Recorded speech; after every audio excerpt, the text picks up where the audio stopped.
Hola mi gente, bienvenido a tu podcast Lucha Legítimamente. Hoy vamos a estar reflexionando sobre Romanos capítulo 2, versos del 1 al 16.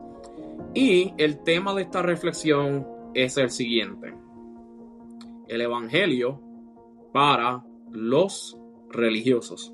Repito, el Evangelio para los religiosos. Anteriormente estábamos hablando de cómo el Evangelio impacta a aquellos que no son religiosos, aquellos que vienen de un trasfondo no que no sepan de Dios, pero simplemente no tuvieron en cuenta a Dios en su vida. Probablemente no se criaron en la iglesia, probablemente no tuvieron una familia o unos padres que le inculcaran valores que fuesen abiertamente cristianos. Pero hoy vamos a ver cómo el Evangelio también es para aquellos como nosotros que se criaron en la iglesia y que saben de Dios, pero por alguna razón el apóstol Pablo también dice que necesitamos de Jesús. ¿Por qué necesitan el Evangelio? Y Pablo ahora cambia su atención al otro sector de la iglesia romana, que son los judíos, los cristianos judíos. Anteriormente le estaba hablando a aquellos que no venían de un trasfondo judío, que no conocían el antiguo pacto que Dios había hecho con los judíos, con los que se categorizan gentiles dentro de la escritura. Ahora Pablo le está hablando a los judíos, que a pesar de que conocían la ley de Dios y que Dios los escogió, ellos también pecan de idolatría. Pero, ¿cómo es que los religiosos necesitan el Evangelio y cómo ellos pecan de idolatría si estaban adorando al único Dios verdadero? Hoy vamos a tocar ese tema. Primero vamos a leer el pasaje para poder entrar en el resto de la reflexión. Voy a empezar del verso 1 al 5, pero probablemente expanda la lectura. Dice: por lo cual eres inexcusable, oh hombre, quien quiera que seas tú que juzga, pues en lo que juzgas a otro te condenas a ti mismo, porque tú que juzgas haces lo mismo. Mas sabemos que el juicio de Dios contra los que practican tales cosas es según verdad. Y piensas, oh hombre, tú que juzgas a lo que tal hacen y haces lo mismo, que tú escaparás del juicio de Dios, o menosprecias las riquezas de su benignidad, paciencia y longanimidad, ignorando que su benignidad te guía al arrepentimiento, pero por tu dureza y por tu corazón no arrepentido, atesoras para ti mismo ira para el día de la ira y de la revelación del justo juicio de Dios, el cual pagará a cada uno conforme a sus obras.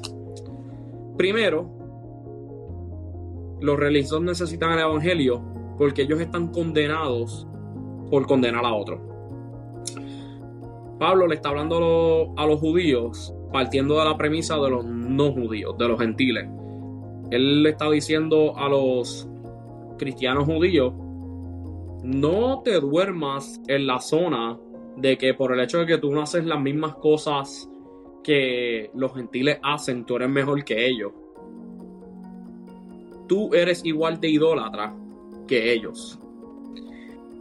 Juzgamos a los que no son religiosos, pero nuestras actitudes no demuestran que conocemos a Dios. Y eso lo vemos en el verso 1. Dice: por lo cual eres inexcusable, oh hombre, quien quiera que seas tú que juzgas. Pues en lo que juzgas a otro, te condenas a ti mismo, porque tú que juzgas haces lo mismo. Actuamos como si no conociéramos la misericordia de Dios. Hablamos demasiado de cómo las cosas están en el mundo, de cómo la sociedad está patas arriba, pero nosotros estamos pecando de la misma manera que Dios nos puede juzgar. Me explico. La misma vara que nosotros estamos utilizando para juzgar a otros es la misma que Dios puso en su juicio. Y es por eso que nosotros debemos ser muy cuidadosos en sentir un cierto tipo de orgullo por nuestra conducta. Dios, según el verso 2 y 3, utiliza nuestras propias palabras con las que juzgamos a otros.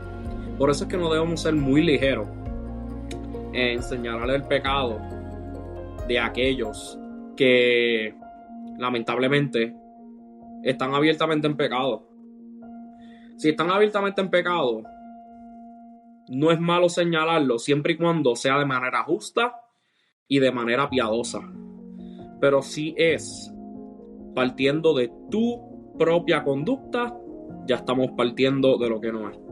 Porque tu conducta no es lo que te llevó a la salvación. Fue la obra de Cristo. Fue la conducta de Cristo que fue imputada a ti como si tú fueses Jesús.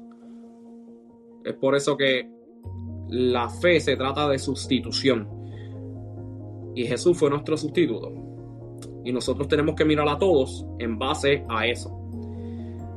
Es pecado juzgar a otro cuando ponemos excusas para pecar. Los judíos eran muy buenos en sentirse mucho más grandes o mucho más privilegiados por el hecho de que no pecaban como los gentiles. Pero ellos también eran idólatras. ¿Por qué? Porque su religiosidad, su orgullo de ser religioso era su idolatría. Nuestra buena conducta y obra están yendo por encima de Dios. Y eso demuestra falta de fe. ¿Por qué demuestra falta de fe? Porque estamos confiando más en nuestra obra y estamos confiando más en nuestra conducta y estamos confiando más en lo que nosotros creemos que estamos haciendo bien en vez de descansar en la obra y gracia de Cristo. Y eso es pecado. Eso también es idolatría. ¿Por qué es idolatría? Por el hecho de que estamos confiando más en nuestro desempeño que en el desempeño de la gracia de Cristo. Y eso es pecado. Ahora, es lo que acabo de decir. Del verso 6 al 10, vemos que dependemos más de nuestras obras que en la obra de Jesús. Pablo le dice a los cristianos judíos que ni ellos ni los gentiles se han arrepentido de sus pecados. Dice el verso 6: el cual pagará cada uno conforme a su obra. Dentro de este juicio todo el mundo va a pagar. Todo el mundo va a pagar si no se ha arrepentido de manera genuina. Seas religioso o no, Dios va a juzgar. Porque en el verso 5, que es un verso anterior, dice que pero por tu dureza y por tu corazón no arrepentido, atesoras para ti mismo ira para el día de la ira y de la revelación del justo juicio de Dios, el cual pagará con cada uno conforme a su obra. No, más claro no puede cantar un gallo, como decimos en mi tierra. Y simplemente lo que Pablo está queriendo decir aquí es que la falta de arrepentimiento, sea que eres no religioso o sea que eres religioso, la falta de arrepentimiento, sea porque tú pienses que Dios no existe, o sea que tú pienses que Dios existe y para yo poder llegar a Dios tengo que vivir X o Y manera, pues ambos son idolatría, porque o estás poniendo tu fe en lo que tú crees que es, sea vivir la vida como te dé la gana, o creer en otra deidad, o en no creer en ninguna deidad y abiertamente negarla, que eso ya cae juicio, o creyendo que por tus fuerzas o por tu buena conducta puedas llegar al cielo como si fuese algo que tú puedes ganar por tu fuerza. Y eso no es lo que Dios quiere para nuestra salvación. La salvación de Dios depende de nosotros descansar. A diferencia de otras religiones que en cuestión a la salvación o la manera en que uno pasa de lo físico a lo metafísico, o sea, al plano real que va más allá de lo que nosotros podemos ver, o la deidad o lo que a ti te falta está dentro de ti y tienes que aprender a canalizarlo, o las energías o el horóscopo, por lo nombrar, lo que sea.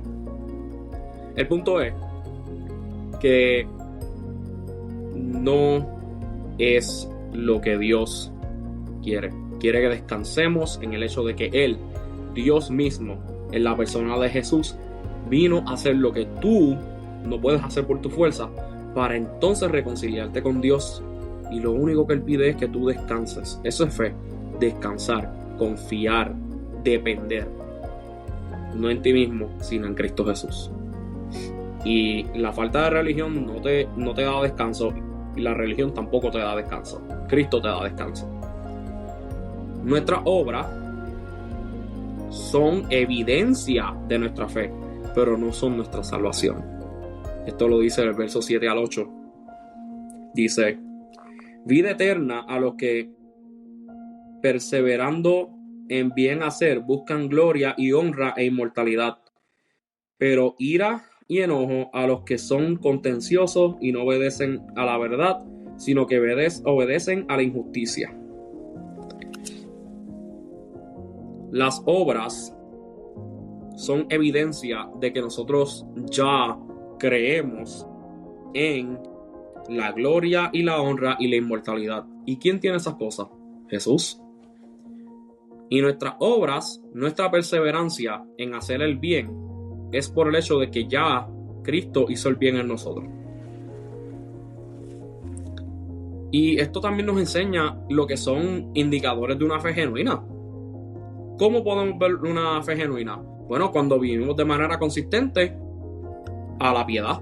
Cuando somos consistentemente piadosos y de manera genuina, somos ejemplo de lo que Cristo hizo en la tierra y lo que Él nos llamó a ser, luz en medio de las tinieblas. Buscamos las cosas buenas de la vida teniendo una relación íntima con Dios primero. Buscamos la inmortalidad, buscamos la gloria, la honra. ¿Y quién tiene esas cosas? De nuevo, Dios. Cristo Jesús es quien tiene honra, gloria e inmortalidad. Ahora, también vemos unas indicaciones de lo que es una fe falsa.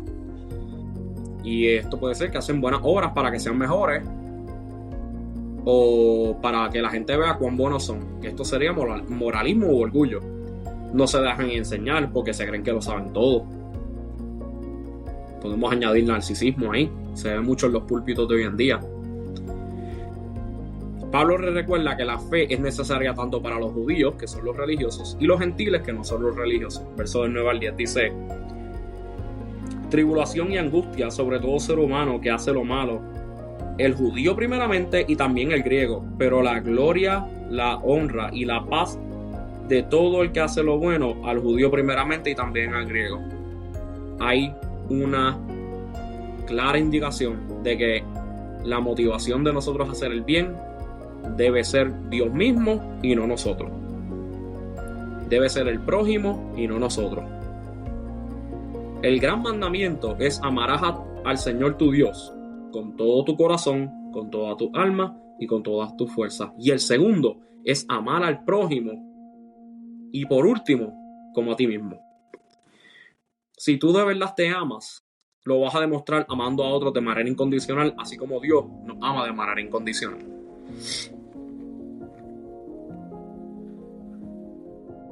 Al fin y al cabo, versos del 11 al 16, podemos ver que tanto los religiosos como los no religiosos serán juzgados ante Dios. Versos del 11 al 16. Dice: porque no hay acepción de personas para con Dios, porque todos los que sin ley han pecado, sin ley también perecerán. Y todos los que bajo la ley han pecado, por la ley serán juzgados. Porque no son los oidores de la ley los justos ante Dios, sino los hacedores de la ley serán justificados.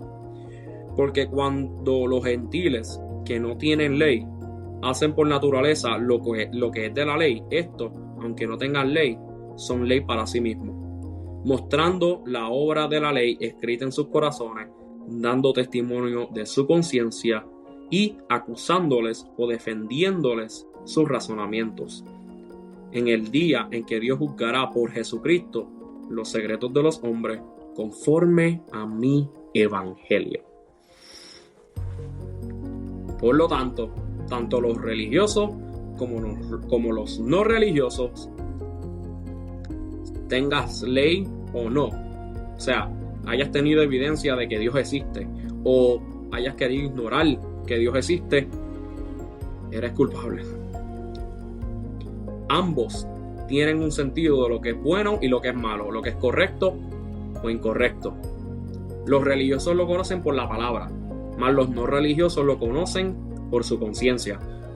Toda persona en este mundo tiene en su corazón un valor absoluto.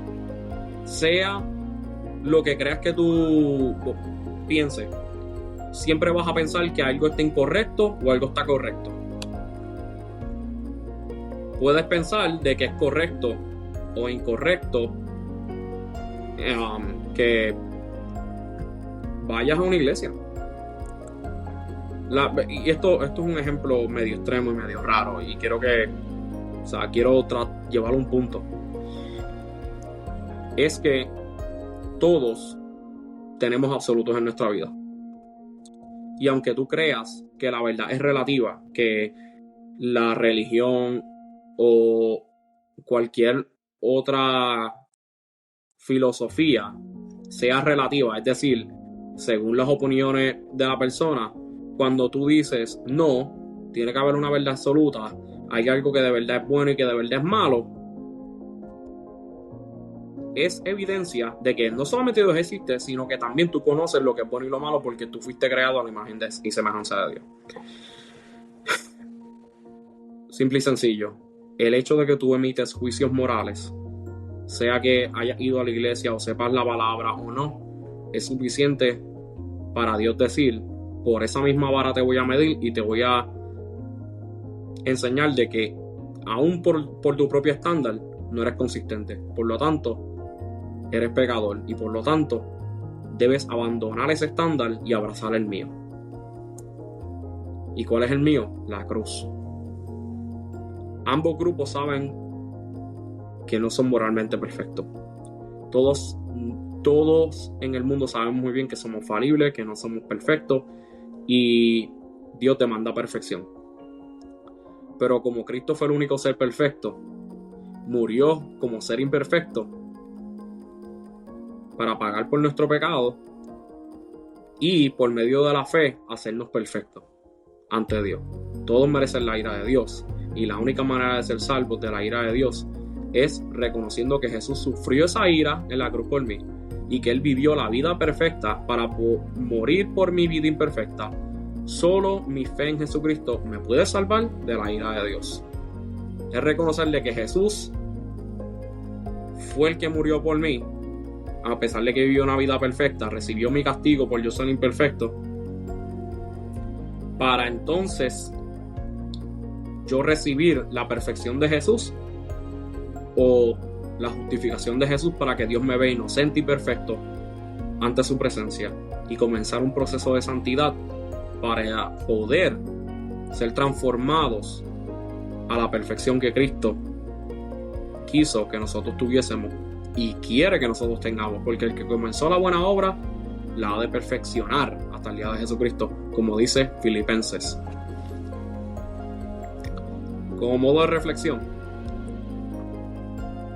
pensemos, ¿cómo las personas religiosas pecan de idolatría? ¿Y qué indicadores hay de una fe genuina o una fe falsa? Una fe genuina descansa en Cristo.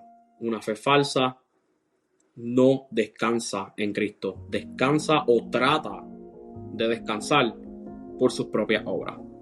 Y las personas religiosas pecan de idolatría porque primero ellos están condenando a otros, están siendo condenados por condenar a otros. Segundo, porque dependen más de sus obras, de su religión, que la obra de Jesús en la cruz, que es perfecta. Y porque la misma ley los juzga ante Dios, al igual que a los no religiosos. La ley y la conciencia. Tanto los religiosos como los no religiosos necesitan el evangelio, y eso lo vamos a ver próximamente explorando el capítulo 3 de el juicio cósmico. Pero por lo menos tú que estás yendo a la iglesia, tú que conoces la palabra de Dios, probablemente tú estás herido o estás herida por el hecho de que viste muchas personas que por querer someterse a la sana doctrina probablemente te hirieron, probablemente no fueron consistentes con la misericordia de Cristo, y tú no quieres saber de la iglesia, y eso es totalmente válido. Sin embargo, aún en medio de eso, el hecho de que ellos hayan pecado en tu contra no significa de que tú estás lejos de Dios. No significa de que tú no estás lejos de Dios. El tú decir de X o Y persona en la iglesia me hizo daño, o la iglesia me hizo daño, por lo tanto voy a rechazar la iglesia, eso no es lo que Dios quiere. Dios quiere que primero reconozcas que tú también eres igual de pecador que ellos, pero de que Dios busca restaurarte y que busca que tú seas diferente a ellos, y probablemente te provea otra iglesia donde tú te puedas congregar. Pero no juzgues o condenes a otros como los religiosos lo hacen. Juzga a otros por la manera en que Cristo los juzgaría. Y si Cristo los juzgaría, ¿por qué méritos lo haría? ¿Por tu estándar o por el de él? La justicia de Dios es más sabia que la nuestra. Y lo que dice Dios por el momento, en lo que Él hace justicia, tú tienes que hacer misericordia. Probablemente estás yendo a la iglesia, probablemente estás bien metido en los ministerios, eres una persona que se nota que ama a Dios, pero vives en constante ansiedad porque no sabes si eres salvo o no. El hecho de que tú amas a Dios y crees completamente en Jesús es suficiente. Puedes descansar. En vez de preocuparte por tus obras, puedes disfrutar de tus obras sabiendo de que no te justifican, sino que revelan que tú has sido justificado o justificada. La religión no es el medio para la salvación, Cristo lo es. Una religión pura es la que descansa en Jesús y en su obra para poder vivir como sacrificio vivo, santo y agradable a Él. Eso sería todo. Espero que esto le haya sido de edificación. Y no olvides compartir este episodio para poder edificar a otros. Y recuerda darnos like, suscribirte a nuestro canal de YouTube, suscribirte a Spotify, suscribirte a Apple Podcast si eres una persona que utiliza iPhone. Y también puedes seguirnos en Instagram, en Lucha Legítimamente, en Facebook también, Lucha Legítimamente. El bosquejo y el artículo que yo utilizo para estas reflexiones ya está publicado. Pueden ir a Instagram y van a ver lo que yo estoy utilizando para poder comunicar esto. Y creo que les va a ser de bendición el leer eso en lo que escuchan el episodio. Eso sería todo. Dios los guarde, Dios los cuide. Les envío mucho amor y mucha paz. Y que Dios los bendiga. Hablamos.